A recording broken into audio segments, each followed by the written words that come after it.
This is the story of the Wakeful Man. There was a man who walked through life like a song no one could stop humming. He was not loud, nor was he forceful, but in his presence the air itself seemed lighter. His name was Callum, and he was happy, not with possessions, nor with achievements, but in the simple and rare way of a man who had truly found himself.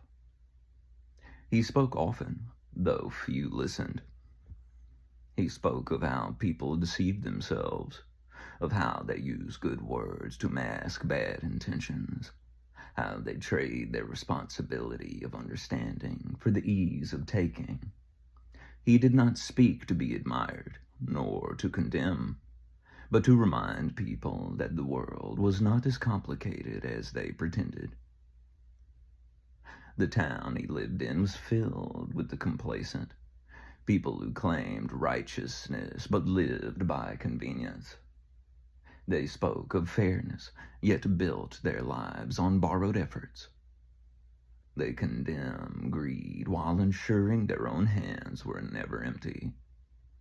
And when Callum told them, "Be careful, for one day those like you will come not as allies, but as takers," they scoffed.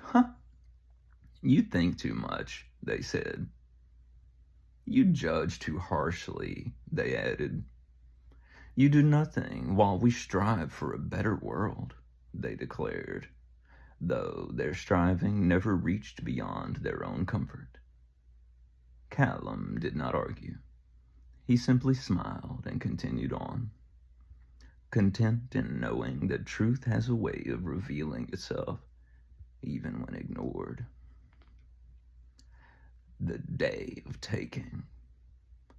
One day, it happened. The complacent found themselves at the mercy of those they had once called kin.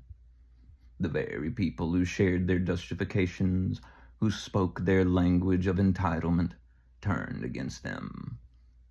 What had once been taken from others in the name of a noble cause was now taken from them.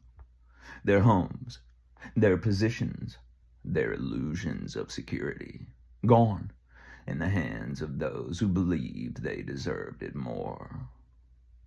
Shaken and lost, the complacent turned to Callum, their once dismissed neighbor, and found him as he always was, calm, unworried, awake. "Why do you still stand?" they asked him. "Why are you not broken as we are?" "Because I never built myself on what I could take," Callum answered. "I learned instead. I grew, and when you grow, no one can take from you what is truly yours." For the first time, the complacent saw not just the world, but themselves. Their anger was not for the injustice they had suffered, but for the truth that had been laid bare. They had never been good, only comfortable. They had never been selfless, only waiting for their turn to receive. And in that moment, a few of them, just a few, truly awakened. The rest? The rest looked for someone else to take from.